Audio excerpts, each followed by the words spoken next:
And the radio is the radio, but Floetry is a live experience. It always has been, from the days of black pepper and apples and snakes.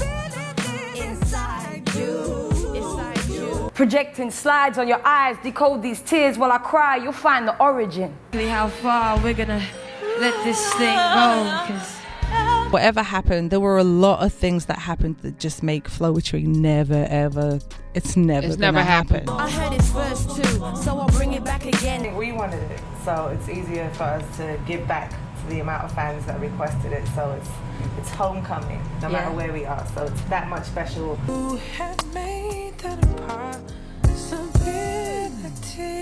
Yo, you ain't gonna believe this. Floetry, the R&B duo that gave us some of the smoothest jams, got wrecked by toxic chaos. Did you know that their story is filled with wild betrayals, shocking breakups, and some serious drama that tore them apart? From toxic relationships and personal betrayals to career-ending scandals, Floetry's tale is one for the books. We're diving deep into the chaos that devastated this iconic group and left fans stunned. Want to know the wild truth behind their breakup and all the drama that followed? Stick around, because we're about to spill all the tea. I heard it's first too, so I'll bring it back again. Right, let's get into the real juicy stuff. Floetry's drama hit its peak when personal lives started messing with business. It all kicked off with Natalie Stewart's toxic relationship that sent shockwaves through the duo. Marsha Ambrosius, her childhood friend and bandmate, couldn't just stand by and watch Natalie get caught up in some dangerous romance. Marsha told Ebony magazine she couldn't be a real friend if she just watched Natalie deteriorate, both physically and emotionally. This was the beginning of the end for Floetry. Back in 2006, after dropping just 2 studio albums, the tension hit the fan. Marsha decided to bounce from Floetry, thinking it was easier than watching her friend's downward spiral. She signed a solo deal with Aftermath Records, looking to start fresh. But her leaving left Natalie feeling straight up abandoned and betrayed. To add fuel to the fire, Natalie decided to fire their manager, which only made things worse. She claimed the manager was pushing them in a direction that didn't vibe with Floetry's essence. Firing him was supposed to be a fresh start, but instead, it turned into another beef between the two. So after all that mess, you'd think Marsha and Natalie would keep their distance, right? But nah. In 2014, they tried to put their differences aside and reunite. Fans were hyped, thinking Floetry was about to make a major comeback. But trust, the reunion was a hot mess from the start. They met up in a London cafe in December 2014 to talk things out. They didn't even touch on Natalie's toxic relationship or the old drama. They were all about that sisterhood vibe, and it seemed like things were cool. They even hit the stage together, and fans were eating it up. The buzz was real, and they decided to kick off a reunion tour in 2015. We wanted it, so it's easier for us to give back to the amount of fans that requested it. So it's homecoming, no matter where we are. So it's that much special. But from the jump, it was clear that things were far from perfect. Natalie brought on a new manager for the tour. And guess who it was? Yep, the same dude Marsha had been with, and the one she had a miscarriage with. Talk about messy. Marsha couldn't believe Natalie would hire him, knowing their history. It felt like a major betrayal, and the tension was thick. Then, while they were on tour, Marsha found out she was pregnant again. She kept it quiet at first, but when she finally told Natalie, the reaction was ice cold. Natalie didn't even fake a smile. She just said, "Oh, I kind of figured that out on my own." The lack of support was like a punch to the gut for Marsha. She realized their friendship was more broken than she thought. But the drama didn't stop there. Marsha started hearing that Natalie had been bad-mouthing her behind her back.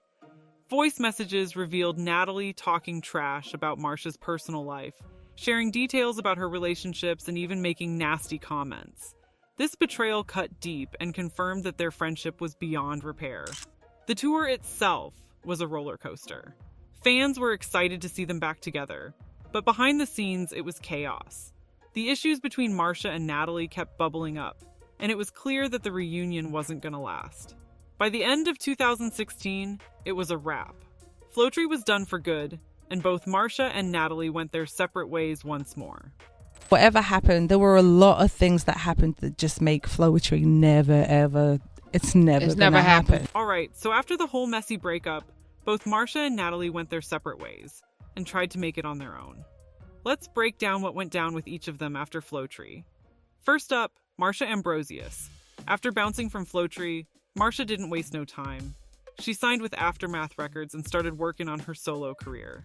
She dropped some serious heat with her solo albums and showed the world she didn't need no group to shine. Baby. Boy.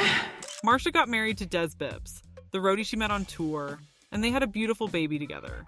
Despite all the drama, Marsha found her happy ending. She's been killing it on her own and living her best life. Now, let's talk about Natalie Stewart. After the fallout, Natalie stayed on her grind too. She released 3 solo albums and did her thing with other artists. She also got married to her longtime partner, Nolan Weeks, which helped her heal from all the drama with Floetry. But wait, there's more. Natalie dropped some bombshells, claiming that Marsha and her team tried to blacklist her from the industry. She said it was heartbreaking to see her friend go along with plans to sabotage her career. That's some cold stuff right there. In 2012, Natalie issued a messy press release throwing shade at Marsha. She accused Marsha of holding Floetry hostage for her own selfish gains and called her out for leaving with no assurance of an album release. Natalie wasn't just hurt by Marsha going solo, she felt betrayed by all the lies that followed their split. How far we're gonna let this thing go, 'cause she even claimed Marsha's PR and management team wanted to make sure Natalie never worked in the industry again. Despite all the mess, Natalie tried to move on. She got divorced from Nolan and later married drummer Robbie Maddox in 2017. She also runs a poetry event organization called Flow Vortex, keeping her passion for spoken word alive. Natalie's been hustling hard, but the scars from Floetry's breakup still linger. Projecting slides on your eyes, decode these tears while I cry, you'll find the origin. Both ladies have continued making music separately, but the wounds from their split are still fresh.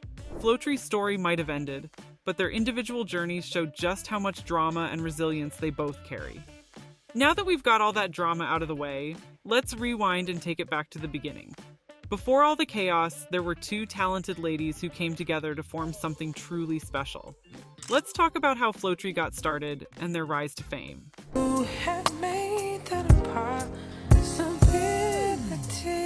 Back in 1997, Marsha Ambrosius and Natalie Stewart were just 2 childhood friends with a dream.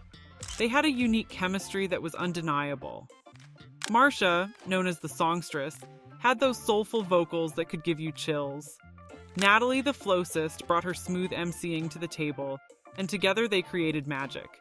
Their fusion of soulful R&B and spoken word was something the music world hadn't seen before. They caught the attention of DreamWorks Records and signed a deal that would change their lives. In 2002, Floetry dropped their debut album, Floetic, and it was an instant hit. Tracks like Getting Late and Say Yes took the airwaves by storm, and people couldn't get enough of their unique sound. The album went gold, and Floetry was on top of the world. Their success wasn't just about the music, it was about representation. Marsha and Natalie were 2 Black British women making waves in the American music scene. They were trailblazers, opening doors for other artists from the UK to cross over into the US market. And the radio is the radio, but Floetry is a live experience. It always has been from the days of Black Pepper and Apples and Snakes. Their style was fresh, their vibe was authentic, and they were loved for it. Floetry's early days were all about the grind and the hustle. They toured relentlessly, building a loyal fan base and proving that their sound was here to stay. Their chemistry on stage was electric, and it was clear that Marsha and Natalie were destined for greatness. But as we've seen, even the strongest bonds can be tested, and the pressures of fame can bring out the worst in people. All right, we've covered the drama in the early days, but let's not forget the lasting impact Floetry had on the music scene. Despite all the chaos, their contributions to R&B and their legacy are undeniable. Floetry wasn't just another R&B duo. They were pioneers. Marsha and Natalie brought a unique blend of soulful vocals and spoken word that set them apart. Their sound was fresh and innovative, influencing a whole new wave of artists. They showed that R&B could be both poetic and powerful, and their music spoke to a generation of fans. Inside you. Their influence wasn't limited to the charts. Floetry was crucial in advancing Black British talent in the US music industry. They broke down barriers and paved the way for other UK artists to make their mark in America.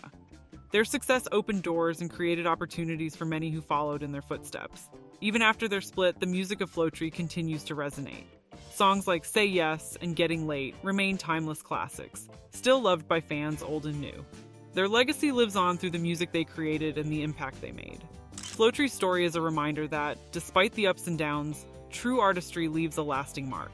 They might be done as a group, but their influence and contributions to music will never be forgotten. And before you bounce, make sure to hit that like button if you enjoyed this deep dive. If you're new to R&B Daily, go ahead and smash that subscribe button and ring the bell so you never miss out on the latest in celebrity news and gossip. We've got more deep dives, hot takes, and juicy stories coming your way. Thank you for watching and for all the love and support. Y'all are the real MVPs and we couldn't do this without you. Stay tuned, stay engaged, and keep it real with R&B Daily. Till next time, keep vibing and stay blessed, fam. Put me out of my misery. I've been dreaming about, but I don't